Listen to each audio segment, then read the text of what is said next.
Welcome to Something Positive for Positive People. I'm Courtney Brain. Something Positive for Positive People is a 501c3 nonprofit organization that serves as a sexual health communications platform from all angles, educating people on how to navigate STI stigma. We are, as a result of this Oregon Health Authority podcast series, becoming more of like a pleasure positive space. And again, this is just learning from people in the state of Oregon about their particular experiences with navigating STI stigma, a positive diagnosis, and then being able to move forward from that and what that looks like. And our goal here is to be able to formulate a foundation for an intervention thing. I don't know what it's going to look like or what it's going to be called, to serve as an STI minimization tool.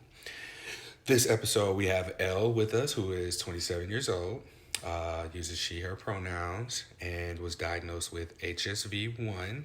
You identify as sex positive, you are heterosexual, and you had an interesting experience with your healthcare provider. Was all that right? Yeah, that was right. Cool. See, I read. I can retain a little bit of information. I just looked at the survey.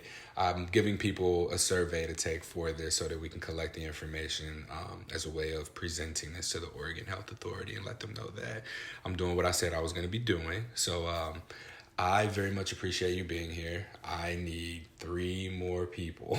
And yeah, you are one of my last 4 guests on this series. I have a podcast recording about an hour after we wrap up with this one, and then I'll just need those 3 more people, and this will be closed out, and I can start sharing this with people. So just opening it up, I would like to hear about your experience with being diagnosed with HSV1. You can just tell the story, and then I'll ask questions. Okay. This is actually a really recent diagnosis. I believe it was like middle of March, late March. This year? This year. 2022. 2022. Yeah. Oh, so this is new. This is new. I didn't know that. Is that okay? That's fine. Yeah, I'm just shocked. I'm like, oh, are you okay with talking about this now? Because it's April, May, June, July. Yeah, about 4 months into it. Yeah. All right. Well, wow, this is going to be a good one. Yeah, I guess my experience is, I guess, maybe slightly unique. I only became like sexually active towards the middle of last year after about a 1.5-year relationship had ended. And going into it, I had a lot of shame around sex and around desiring sex. I had grown up under the impression that sex wasn't something that I was interested in, and expressing that to like my parents, particularly my mom. I think I got praised a little too hard for that, because when my mind started to change, I felt like, well, now I'm going to be a bit of a disappointment, a bit of a promiscuous little thing to deal with. And so I had started doing online dating and meeting people, and I had not really thought about routine STI checks. I had mostly thought about birth control, particularly for managing PMS symptoms and for that extra protection. And so when I woke up one morning with a mysterious pain and feeling in the lower regions, I was definitely on high alert. And when some other symptoms followed suit, like I immediately contacted Planned Parenthood. And my naive brain thought, well, I have an appointment with them in a couple weeks to get a birth control prescription. Like, they can check me out then, right? And they were like, no, if you have symptoms, like, we'll get you in today. And I was like, oh, okay. So going into it, this was like my first pelvic exam even. So it was a lot of new things in one day. I would say generally, like, the people that were working at the Planned Parenthood were very kind and very patient. I was a sobbing mess. I was having difficulty with like urinating as well, so I was in a lot of pain, and I can't pee in a cup to save my life. I always skip urine tests. I can't do them. So I was there for like a couple of hours, and I think I was one of the last appointments of the day, and just like kind of working through everything took a minute. And when she got the whole speculum, is that the right word? Yeah. she inserted it and there was some pain. She said that there was definitely something going on. She saw a sore, and that's when HSV was brought up. And that was definitely scary. Because in my mind I was like, shit, this is something permanent. Did I just mess everything up? Like, is this my due punishment? Yeah. But I think the painful part of the diagnosis was like all the waiting that's involved and not getting specific and digestible resources before you leave. So I had to do a lot of looking on my own, and I had to tell a couple of people, which was hard. So did you tell a couple of people, or did you ask a couple of people? Like, hey, do you have herpes? I did not ask. One of the interactions had only been a couple of days prior, and we had a conversation about sexual health. I had told them like I hadn't gotten tested recently, but I hadn't had a ton of partners. They said they had tested recently, and it all came back negative. So that person it was like hard to tell that person, because I felt like, whoa, this person takes their sexual health very seriously, and I might have just put them at risk. So I waited until I actually got like the positive result for sure to even say anything. But no, I didn't do any asking. I still don't know which partner I got it from. I very quickly was like, I don't need to know. I don't really feel like there's any blame to assign in this situation, and it wouldn't be productive to like be mad at anyone for it.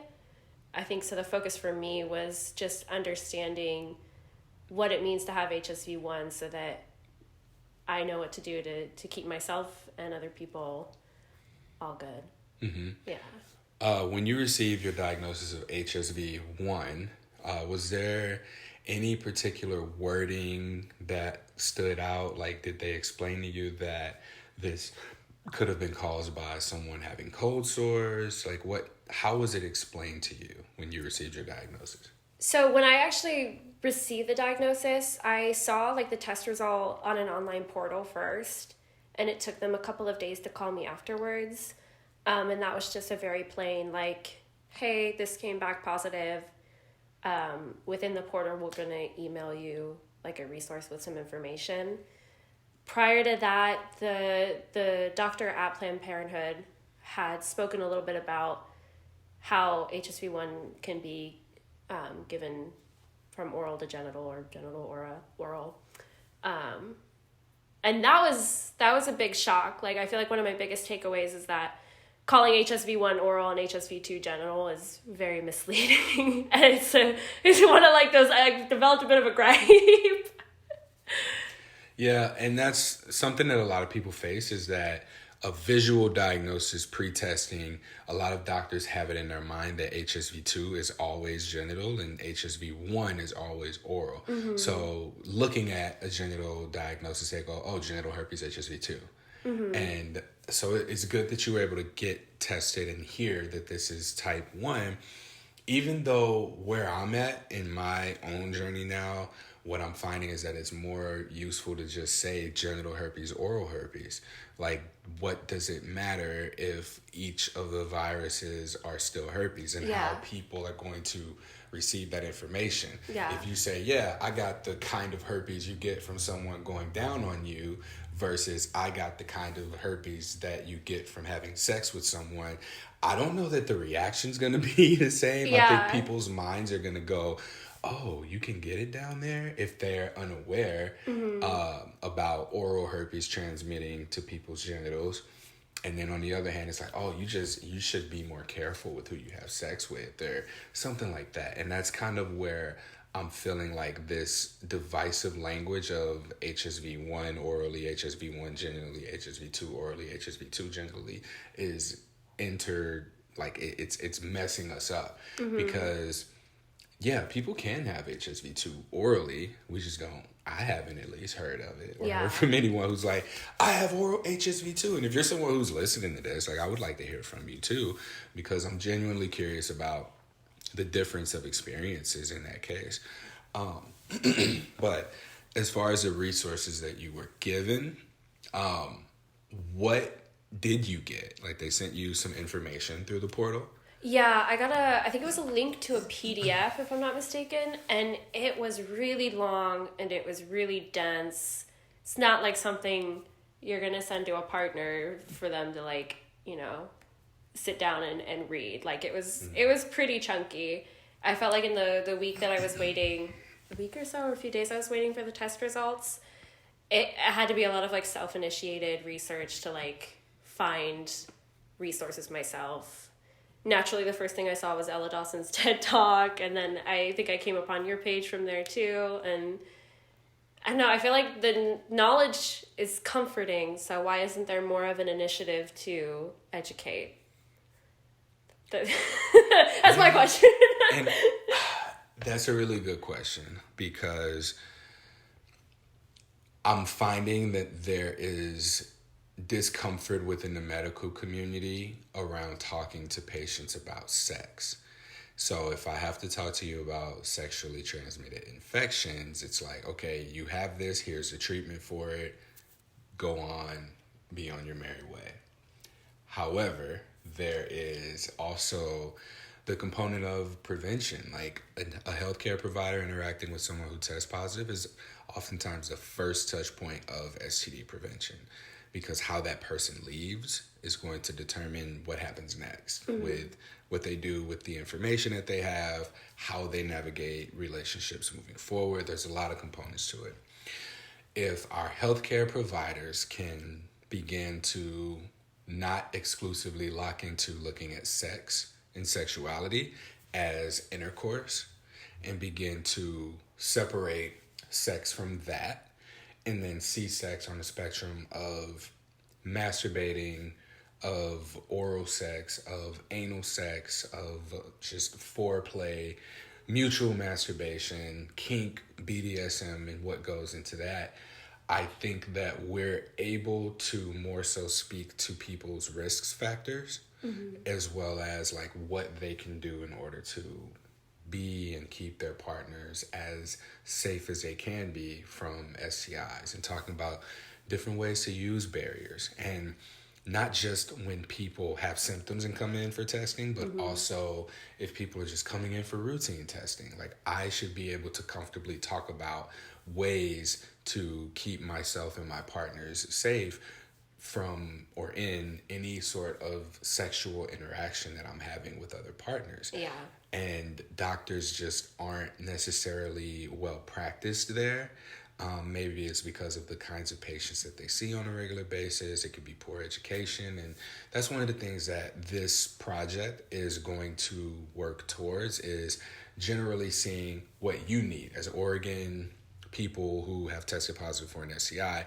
What I'm consistently seeing is that there is a lack of sex positivity in the healthcare space, of being comfortable with talking about sex. So I'm putting together a project to be able to give healthcare providers practice taking a sexual history and speaking to patients of different identities, different sexual orientations, who are involved in kink and BDSM, or who have multiple partners, who do and don't use barriers, teaching them to be able to engage in dialogue with that patient in a way that is anti-stigmatizing, identity affirming, as well as I'm starting to say in like pleasure positive more so than sex positive. Yeah. And I'll begin to like dissect what that means later on. But yeah, that my question from giving you all of that background, I guess, is you had to search for this information on your own, and it's a lot of work that goes into that. So I wonder, how would you have felt if your doctor offered you some like frequently asked questions? Like, one of the most common things is, or common questions is, how to manage an outbreak. If you're having an outbreak, you take the medication for it. Here's how it's subscribed, or here's how it's prescribed. I keep saying subscribe. OnlyFans is all in my head. Like, so, comment, subscribe. Right? But being given that option, or if you're having frequent outbreaks, and what we can do is we can talk about taking it daily. There are some alternatives if you don't want to take medication. There's lysine. You can also see how your body responds to outbreaks, what some of your triggers are. For some people, it's stress. For some, it's just lack of fitness, physical activity. Like maybe you need to just do different things in order to see how your body's going to manage it. Another thing that commonly comes up is disclosure. How to disclose to a sexual partner, hey, I am positive for HSV1. Here's what that means. Here's how we can move forward. So being able to offer like some sort of resources specific to those things, and then be able to ask you if you have any questions. Yeah. Because I'm sure they probably told you have herpes and were like, do you have any questions? And then you didn't have any questions because you don't know what to ask. And you're also in shock, right? Yeah, there was definitely that initial shock. I feel like if there are multiple people on Instagram who are able to build platforms that are providing this information to people who are looking for it, there has to be a way to translate that into the healthcare system. Like we're all, you have, like you said, 19 to 56 years old was like your age range of the people you're interviewing. A lot of those people are like online.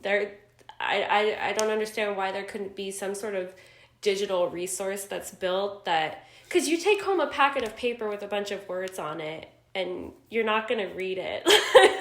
Like I feel like there's a missed opportunity with having some sort of digital resource that's built, that's accessible, that's user-friendly, that people are going to want to look at and that you can refer back to on your phone, because they're literally on us all the time.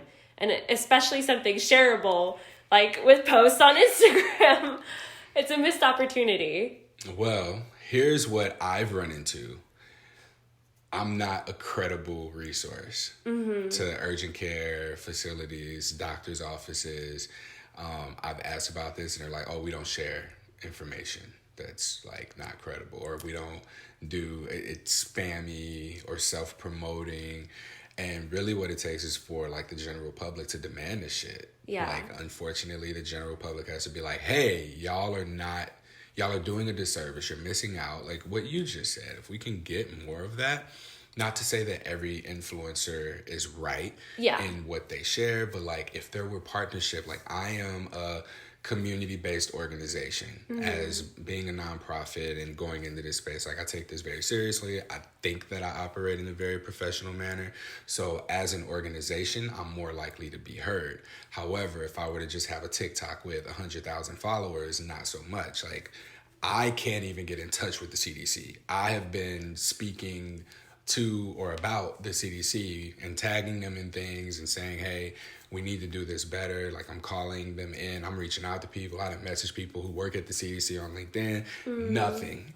And part of me is like wondering if this is just like, if it's so obvious that this would be something that helps reduce new STI infections or STI transmission rates.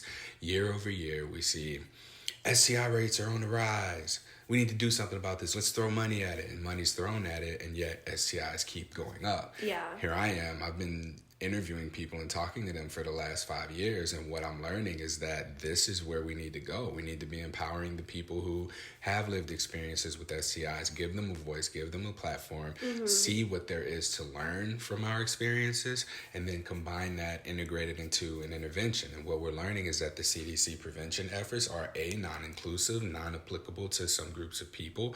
For instance, lesbians who are told to use a condom to not get STIs. Yeah. What does that mean to two vulva owners who are having sex? Like, how do you have safe sex with a condom when we're taught that a condom goes on a penis? Yeah.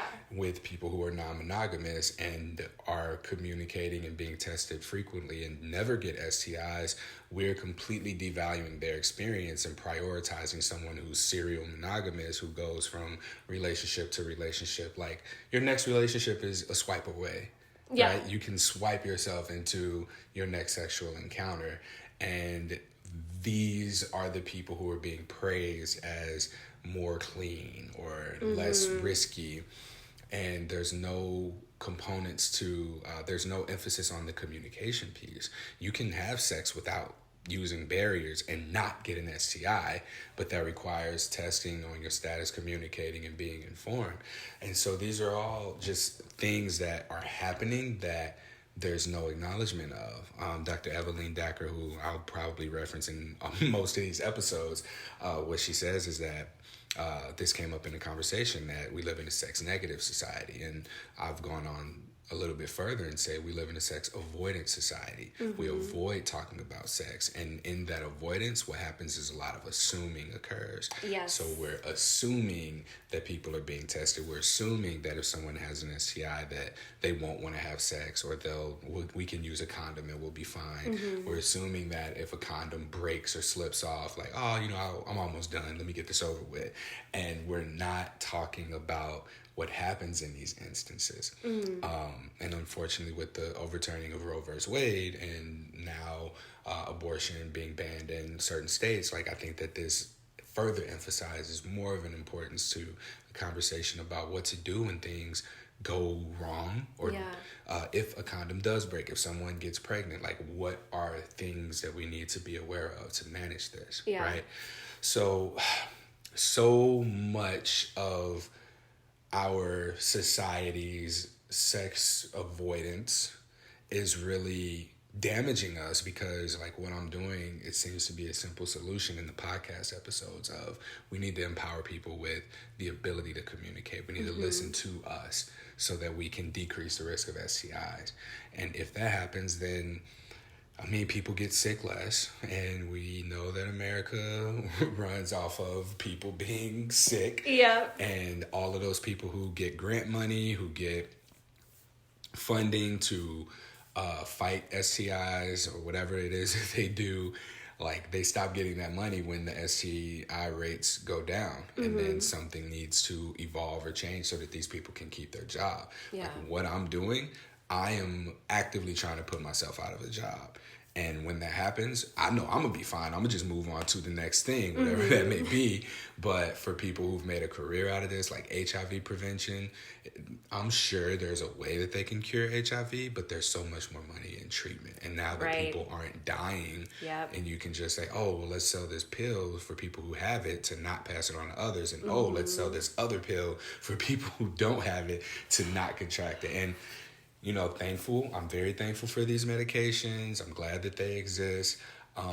But at the same time, I'm curious, and I wonder, like, at what point are we going to begin to fix the problem and find the solutions and implement the solutions, Yeah, it's frustrating dealing with a government organization that has given itself this authority to demand credible knowledge and want credible knowledge. They're in the position, they have the money and the resources to bridge the gap between people who are spreading this information online and their desire for credible information. I'm sure they could very easily build a team of people like you. They could interview people with the lived experiences. They could get user interface designers to make some kind of app and team up with clinics and can be like, here's your one-stop shop. Like, you can hear stories from actual people and then how they disclose. I think the other thing, I had to figure out myself that having an autoimmune disease, it was a little more pertinent for me to get on an antiviral to kind of help reduce frequent outbreaks. And it's like one piece of information that wasn't given because they're not looking at a whole picture. The strategy seems to be, here's your diagnosis, be on your merry way. We can't do anything to prevent these from happening. We can talk to people, but they're not going to change their behavior. And I just don't think that's true. I've had spoken to 2 people about the contraction from, getting cold sores on your mouth, and you can give it to someone on their genitals. And they didn't know that. And I could definitely see the gears turning in their head where they're like, well, I need to talk to my next partner about that because actually, hey, I do get cold sores on my mouth, And it's frustrating. It's so frustrating when this, like I said, the CDC has put itself as this authority figure, but at the end of the day, it doesn't really feel like we're getting looked out for. It seems to nitpick any solution that's offered. Yeah. Yeah. What autoimmune disease, if you don't mind me asking? It's called undifferentiated connective tissue disease, which is a really long way of saying I have an overactive immune system, and it causes joint pain and fatigue. But I tend to test low for white blood cell count because it's attacking the healthy things. Oh, And, yeah. okay. Yeah. How has herpes impacted that, or has taking the medication done anything? Like, has anything changed the other? So far, I have only had one outbreak, which was the first one. I'm glad I was able to get on the antiviral because I believe that's helping. Again, not a lot of information, so you don't always know. But I also think I was in a unique position to know what it's like to live with a chronic health condition that's not going anywhere and that you have to manage and can change the way you approach things. Yeah. Okay, thank you. I appreciate you sharing that. Because there's people I speak to, we don't necessarily talk about it, but I also have an autoimmune disease or there's something else going on. And most of the time, the two don't necessarily impact each other in their experience. Yeah. Like I'll ask and they'll go, I never thought about that. Like that's been a common response that I've gotten. Out of curiosity, so you said in our survey that you are sex positive. So what does that mean to you? I think it's something that I'm still like coming into because I've only, like I said, only recently started exploring my sexuality more. And so I guess for me it has been being more receptive to conversations about sex, to getting rid of the shame that I had around sex, just generally becoming more comfortable with the topic and letting myself explore that area more. Okay. And when we speak to that exploration, so you mentioned that there was some shame, like growing up, you kind of prided yourself on not being sexually active. From what your experience has been with going through this acceptance in sex positivity, had you had access to or understanding of the information that you're now coming across sooner, do you think that this would have changed your relationship to sex as you made your debut, so to speak? Yeah, for sure. I've always felt like knowledge is power. Like I take a lot of comfort in research and resources, and even if I have to reread them a few times, they're like really get it to sink in. I definitely feel like more confident when I kind of have a bit of prep and know what I'm going into. Mm-hmm. And I guess like what has been some of the most useful information or resources for you since testing positive and transitioning into the exploration of your sexuality? I think it's just knowing that these things are pretty normal. They're pretty common. It's not scary. Like the initial feelings are definitely scary, and it's hard to get through, like with HSV in particular, like that first outbreak is tough. I think just kind of learning the language around everything and then finding spaces in real life where you're meeting other people where you get to use that language and you see that other people are okay with broaching this topic. I know that goes beyond resources, but I think just starting to develop like the vocabulary and getting comfortable saying things out loud, like seeing that other people can do it makes me confident to then go and do that too. Yes. I appreciate how you said that because it opens up this range of thought about how we don't hear people talk about sex to know how to talk about it. So when we're taught about sex, we're being spoken to, spoken at. We're not having engaging dialogue. We're not given the practice of interacting with another human being. And what this makes me think is like being able to practice negotiations of a game as a youth. Being able to, hey, here is this game I would like to play with you. Here are the rules. Here's my role. Here's your role. Do you want to play? Mm-hmm. And if you say yes, then yay, exciting. We can do that. if you say no, then I have to be willing and able to accept that and confidently leave, respect you, say thank you for taking care of yourself, and go on and ask somebody else if they want to play. Or maybe if you don't like the rules of the game, or if there's something about it that you're uncomfortable with or you just don't like in that moment, being able to say, hey, I would love to play that game, but here's what I need. Can we remove this part? Like, what if we put a time limit on it? If I don't like it, like, how do I get out of it in the moment? Because once you're in game mode, you're in game mode. So being able to have a safe word for the sake of talking to youth, let's call it a safety statement, so as not to conflict the two, to be able to end the game and, you know, go on and do something else. Yeah. These ways of playing as youth, I've only learned in the kink and BDSM realm of negotiations, because we're talking about playing in a scene, or how we're going to be intimate, how we're going to play with each other, negotiating barriers, negotiating how to ask for what you need, how to say no if you don't know what you need, how to experience and how to receive a no from someone, how to say no, how to ask for what you need. These two things really go together, and for me, in my personal experience, like, I've learned that way later than I should have. And also, like, if, you know, the person that you're playing with is unsafe, unethical, unhealthy, you're able to know what resources and support you have accessible to you, and where and how to access those, so that then you are able to get what it is that you need. Yeah.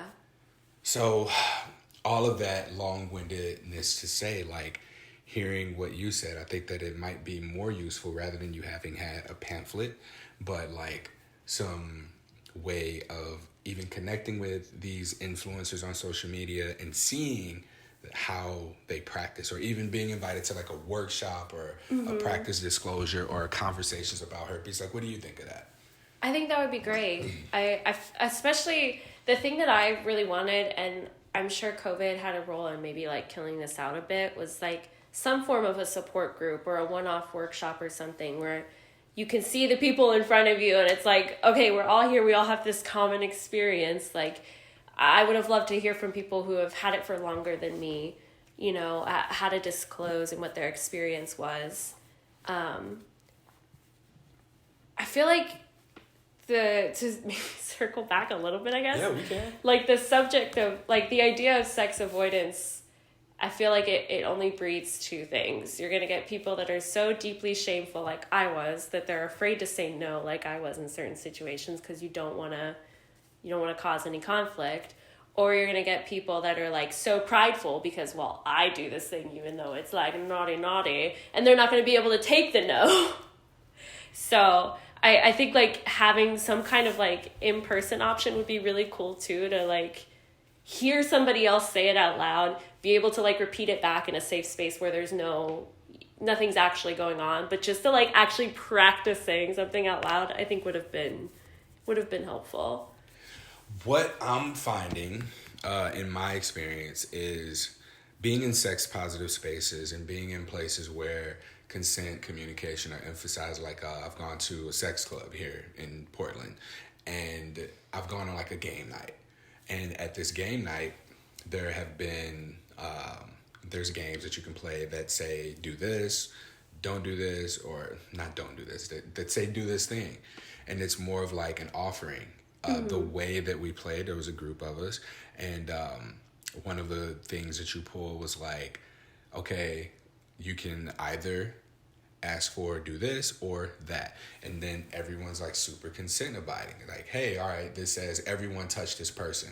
The person who pulls that, it was Jenga, and that block can say, okay, you can touch me anywhere except my hair, don't touch my face, don't touch my butt, my genitals, whatever. You can say that, and it's a really good practice of establishing safety in learning to ask for what you want and say what you don't want.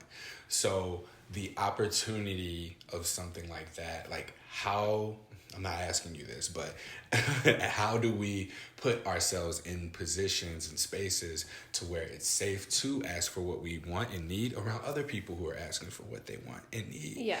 That practice is something that supports us in being empowered and being able to take our power back within ourselves so that we can have the kinds of relationships and interactions that we want.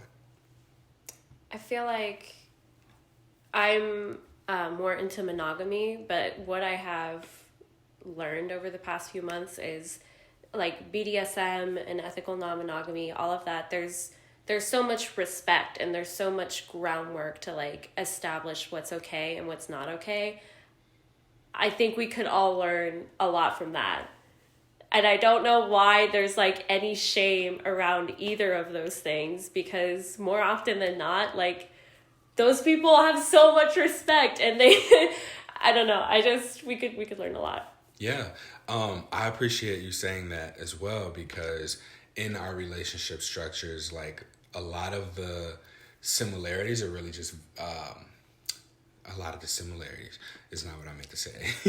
So one of the things that I've learned that I wish that I would have been able to have in my relationships in general is transparency. Mm-hmm. And I feel like with that transparency, a lot of people, when you look at heteronormative monogamy culture, take offense to things that many people that I'm finding in ethical or consensual non-monogamous relationships have already like done the work for, or worked through, or it's like an open healing experience. Whereas monogamy culture is, you should already know. You should know how to be monogamous, right? So you know that you shouldn't be thinking about another person. You shouldn't want to have sex with another person. No desire for another person. It's just me and you against the world. Yeah. That's the assumed expectation. So when we talk about sex avoidant society, there's the assumption, and I'm not saying that monogamy is sex negative by any means. What I'm saying is that society's expectations on relationships is very sex negative, doesn't fit because of its like connotation. So I want to say pleasure negative. Like, your pleasure is supposed to come from me as your partner. Yeah. You shouldn't have to get it anywhere else. Yeah. And I think that there's more of an open understanding in non-monogamous relationships that, go be independent. I'm not going to be all of your pleasure. I want my me time. You have your me time. If that me time includes somebody else or something else, great, go get that. Because I know that when we reconnect, it's going to be a great experience. And we have more transparency because there isn't the risk of someone interpreting things the wrong way or feeling hurt by something someone does or says. And I think that that's probably one of the biggest differences is the transparency and then like the co-creation of what the relationship's going to look like. Monogamy is done historically one way. Maybe there's more. You can correct me if I'm wrong, but with non-monogamous relationships, man, you really got to communicate. You really have to know yourself, and you really have to be willing to know your partner and decide, okay, this is for us, this isn't. And you're co-creating what this relationship looks like rather than assuming that this is the framework of a relationship that we have, that we're going to have, and this is what we're building on. Yeah, I mean, with monogamy being the norm, a lot of us had like a toxic version of monogamy modeled for us. And so with consensual non-monogamy, like that, I feel like it's new territory that you get to build on your own more because you're not always following an example. You know what you just made me think of? What? Like, instead of calling it consensual or ethical non-monogamy, what if we call it mutual non-monogamy? Oh, I like that. I feel like it removes cheating. Because, like, when you say non-monogamy, or if you say non-monogamy, people are like, ew, but cheating is non-monogamy, right? And then when you say ethical or consensual, it sounds like real bougie. So if we call it mutual non-monogamy, where all parties involved are non-monogamous and aware that the other person's non-monogamous, I think we might be on to something. I like that. That's a good phrase. Look what we did. I'm so sorry to have cut you off. No, totally fine. Yeah, no, I just think with mutual non-monogamy, like, you get to kind of build what that means for you because it hasn't been modeled for you yet. And I think if that's something that we can bring into monogamous relationships where we can build this the way that we want to build this, like separate of society's expectations of monogamy, then transparency is something that can be incorporated more. And, you know, just neutral chats about STIs can be more normal, more boring, more common.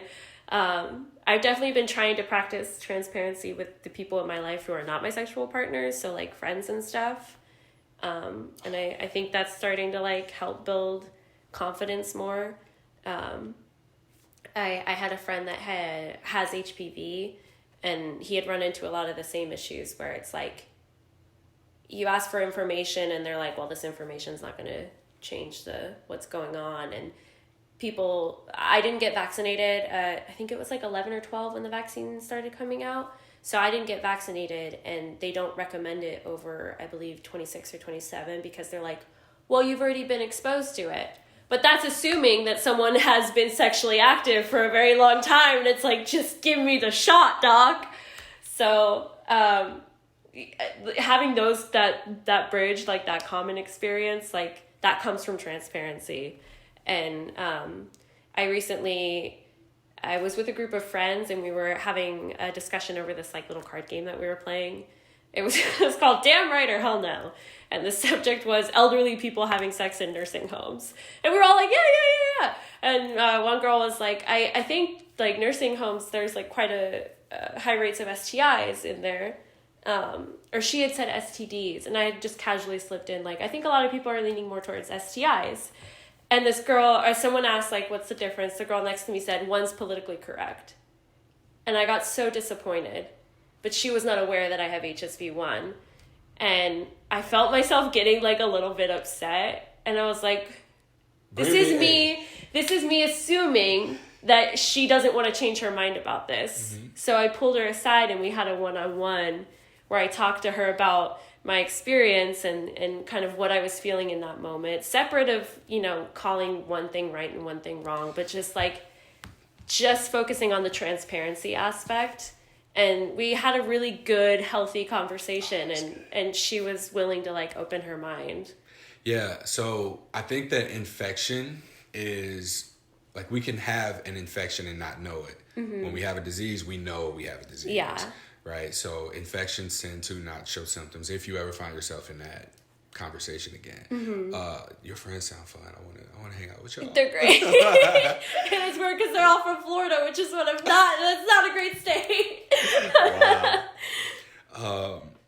So I guess like big takeaways from this conversation, we are going to start using mutual non-monogamy. That's a great one. That's sure. A great one.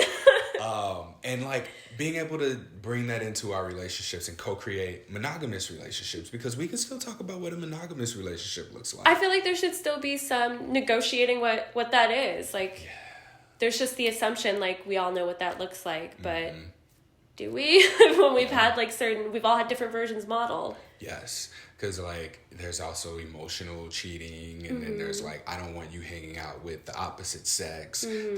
There's a lot there that, again, sex avoidant. And when I say sex avoidant, I think sex positive, not exclusively meaning intercourse positive, where you're okay with how people do relationships. I mean sex positive in the sense of you've also done your own inner work, and you're aware of where you are and what your triggers might be and what other people's actions may influence within you, to where you can deal with that and not like make that your partner's responsibility. Yeah. So in a sex negative or sex avoidant society, you know, I can avoid what jealousy really makes me feel. Mm-hmm. Like, I don't want you talking to other men when you're my girlfriend, right? Okay, where is that coming from? Like, what is that? Like, let's talk about that, because if let's say you have male friends, right? So what does that mean for your friendships? You want me to just stop being friends with these people because you are unwilling to address where the root of this jealousy is coming from? Or whatever it is that you're feeling is coming from. There's that, and then also the incorporation of like discussions and dialogue and interactions with the information of how to practice disclosing, how to talk about your STI, like having it modeled rather than just being given a pamphlet of this is how many people have herpes and here's what types there are. Like, yeah. That don't do nothing It does nothing. They think the information does nothing because they're not presenting it in the right way. And that could be it too. But to offer it in like a frequently asked questions way of most common questions are, how do I manage this outbreak? How do I tell partners? Yep. And then if someone were to offer that to you and then ask if you have any questions, like that's something I absolutely want to emphasize as a result of this podcast series is when I instruct educators or providers on how to deliver a diagnosis, to be able to offer, okay, here's how you manage the symptoms. Option A, take the pill as needed or daily if you have continued symptoms. As far as disclosing to potential partners, like, do you want something for that? Bam. It's as simple as that. They don't have to go into, well, if you're in this situation, tell your partner, blah, blah, blah. But the stats are not really cutting it for me anymore, nor are they cutting it for everyone else. And then, like some of the components of sex positivity that you got after your diagnosis would have been useful to you pre-diagnosis. And sure. I think that is absolutely worth emphasizing in looking at the overview of these podcast episodes. Was there anything else? Is there anything else that you want to add, or anything that maybe you just want to say that maybe that hasn't been covered? I don't think so. Okay. All right. Well, Elle, I very much appreciate you making the time and taking the ride out here to allow me to interview you and help me with getting this project squared away. Thank you so much. This concludes this episode of Something Positive for Positive People. Please like, rate, review, subscribe. It's so funny because I had to tell myself not to say prescribe, right? Subscribe to this podcast on whatever listening platform you are on. And I can be found on social media, primarily Instagram at H on my chest. If you want to donate, Courtney Brain at Venmo or Cash App, all one word. PayPal and Patreon is SPFPP, the acronym for Something Positive for Positive People. We are still paying for people to get therapy. We are still speaking to people one-on-one. I say we, like it's not just me. I talk to everybody. If you want to pay it forward, if you want to talk to me, let's do it. If you want to work together, if you have immediate inquiry, you want me to come talk to your school or whoever, feel free to reach out. Like, I'm here, I'm available.